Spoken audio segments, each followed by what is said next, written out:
Hello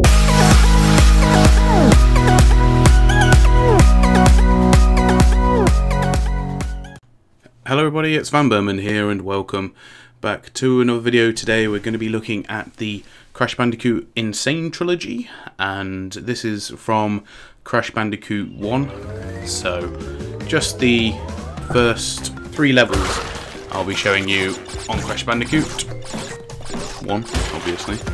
I'm not the best at Crash Bandicoot by any stretch of the imagination. In fact, I wasn't very good at it back in the day, so you'll have to forgive me if you get frustrated with some of the stuff that I do.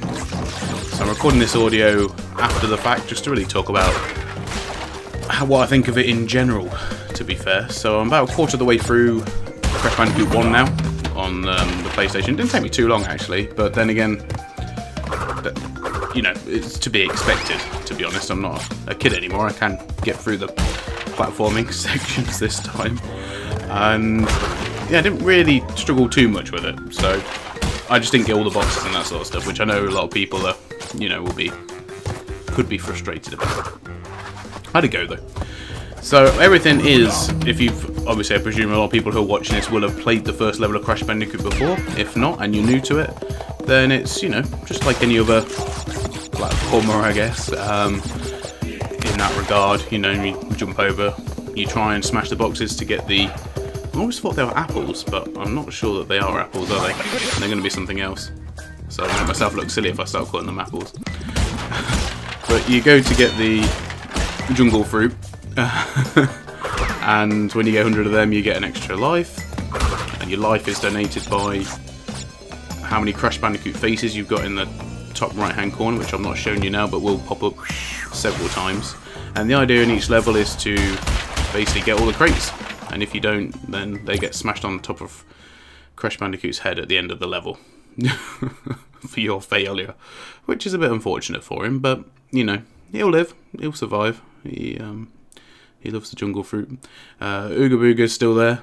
I don't know what his actual name is, but I have a wooden version of him in my living room, which I've probably shown YouTube at some point actually, but it's really cool. It's got like some feathers for the top bits, and he looks very happy as he does. So he sort, I'm not really sure what else you would describe it. I guess it's similar to Mario getting the mushrooms. Obviously Mario gets bigger, but he gets more, he can take a hit without losing a life.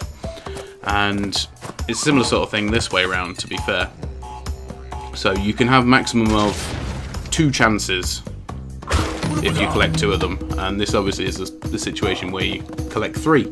So 3 gives you a temporary invincibility for a short amount of time. I think it's about 30 seconds or so.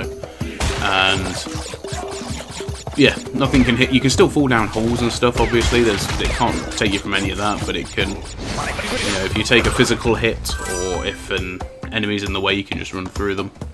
So yeah, it's not massively overpowered, I guess. It just gives you a bit of a boost if you need it, and really it just speeds you up more than anything, because, you know, the enemies are not an issue per se. I think it makes you a bit quicker as well, which is not always good for the platforming bits, because obviously sometimes you need to take your time through the jumps, which I don't always land. But I've not missed any yet. But obviously in this instance, I needed to jump on the boxes in order to get up to the metal one up there, but because I had the invincibility on, it just smashes all the boxes for you. I wasn't able to get up there, which is a shame. Not that, like I say, not that it particularly matters to me, but some people who want to get all the crates and everything else, you know, some people will be bothered about that. That's a pretty nice hit. So you can hit enemies and stuff into boxes and into other enemies to get rid of them, which is a nice little thing you can do there. I knew what I had to do with this, and I knew I probably wouldn't be able to do it. I don't think you're meant to jump. I think you're just meant to do a normal spin, and it will knock out the extra life and then set off the 2 TNTs, but whatever. I messed it up and I'm down to no Ooga Boogers, unfortunately. But we'll get another one again, I'm sure. So the idea, the story in Crash Bandicoot is I've not got him in this video, But the main bad guy is Dr. Cortex, and he basically does some experiments on this Crash Bandicoot, which sends him a bit loopy, by all accounts, and then he ends up becoming his greatest nemesis. I don't know if that's similar to Sonic the Hedgehog or not. I'm sure there must be some similarities between the two.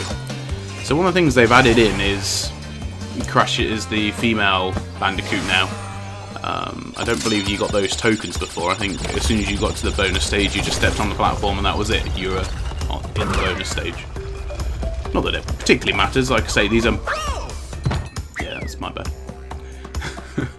These are minor variances that, you know, I understand they want to sort of maybe adapt things slightly or go into detail a bit more on the story or whatever. You know, all that sort of stuff's fine, and it doesn't detract away from the gameplay. I mean, any of you that have been watching this know that it's a like-for-like copy of the original, just in the way the levels are designed and everything. You can tell that from the first few levels we've played here. I've been really happy with it so far, actually. I've been thoroughly enjoying it. So they were the first two. They went by actually pretty quick. The third one is one I struggled with a little bit when I had the game originally, and you know, it's just one of those you sort of learn how to deal with it eventually. But the next one is the Great Wall. Oh, the Great Gate, sorry, my bad. And I can't remember exactly what part it was that I always used to struggle with this on, but having said that, sometimes I struggle getting past the first level. So I've obviously improved, or the game has got a lot easier. I don't know, I don't think it's got a lot easier. So one of the things that I was trying to do a fair amount in the game when I first started up was to try and do the double jumps. You know, the jump and then the spin, but it doesn't seem to have that now. I don't know if that's me being incorrect about Crash having a double jump, or whether he actually never had a double jump. I don't know. I'm confused. And also tried to do the baseball slide as well, which inexplicably I can't do. I don't know if that's because it was brought in later Crash Bandicoots. Maybe that's why I'm a bit confused by it all. I mean, it's more than possible. But anyway, just food for thought there. I'll have to go back and play the older one, the original ones, to actually understand them. So they've done quite a few other interesting bits, especially like in the startup and all that sort of stuff. So there's a bit at the beginning where the old Crash Bandicoots put some of the boxes through this machine for the company that Vicarious, what's it called? Vicarious Visions, the guys that developed it. Puts it through a machine, and then it all comes out in fancy new graphics, and then he puts himself through the machine and he comes out looking all you know, suave and new and high definition-y, which I thought was quite funny. I like little bits like that. Obviously the one thing that a lot of people will miss is that it's obviously not done by Naughty Dog. Activision bought out the rights for Crash Bandicoot, so it says, you know, an Activision creation or something, or whatever, production, sorry, not creation.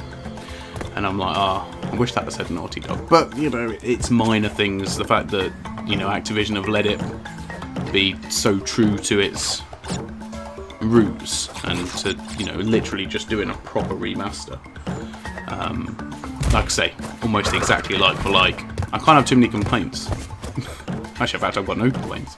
It's, you know, exactly what I wanted. Nostalgia goggles and everything, all in full effect. And this is one of those where, you know, like how people always say, you always think the graphics are amazing at the time. And see, there I needed to jump on the enemy to get that, the other mask. But like, this is how the funny thing is this is how I remember Crash Bandicoot, because you always remember it in, I don't know, it always seems better when you look back on stuff, and then when you go back and play it now, you look at the graphics and you think, oh dear, how did I put up with some of that? But no, this is basically just like playing the original again, and it's a really good price as well.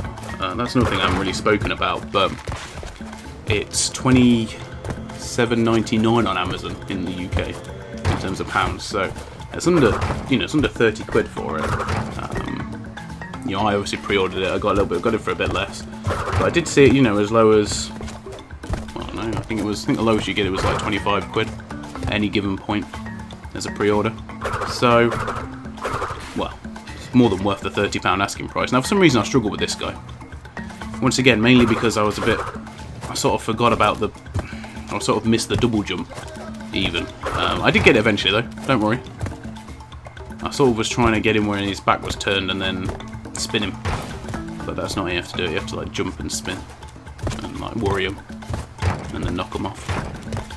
I was a bit concerned about falling through that hole as well, but I think it's designed in such a way whereas they're not going to put you through the hole. You'll always jump over to the other side. Whether that makes it, whether that's like one of the bits of making it a little bit easier or not, I don't know. But yeah, there you go, I got it, eventually. I'm thoroughly impressed with the N-Sane Trilogy, and I do recommend, if you are a big fan of Crash Bandicoot, even if you're not a fan of Crash Bandicoot, I'll put that point first, then, you know, maybe you're young, and you weren't around when the PlayStation 1 came out, which makes me feel really old. But, you know, it's one of those games that you should just go and play. It's one of the things that Sony has, and Sony and Microsoft and all that have got a lot of these games that they really should be investing more time and energy into doing something with, and this is one of them. And as sad as I am to see it just on PS4, because I'd love to have it on PC, which is a topic for another video that I want to do at some point. I think it's brilliant. Love it. I will gladly play all of these all the way through. So I'll be carrying on with it and completing it all. I'm not, like I say, I'm not one of those people who does the 100% completion stuff and all that sort of jazz, but yeah, it's brilliant. Now, if they could do something like this with maybe Crash Team Racing or something like that, I think that would be really cool. But we'll have to wait and see. I don't know how well this will do, whether the nostalgia goggles are enough and whether they get enough people who haven't played the original Crash Bandicoot to buy it, I don't know. But it's a brilliant platformer, and obviously it was Sony's answer to Sonic and Mario. But anyway guys, I hope you all enjoyed the video. If you've got any questions, queries, leave them down below, and if I have any more content for this, I'll put it up in due course. Thanks for watching guys, goodbye.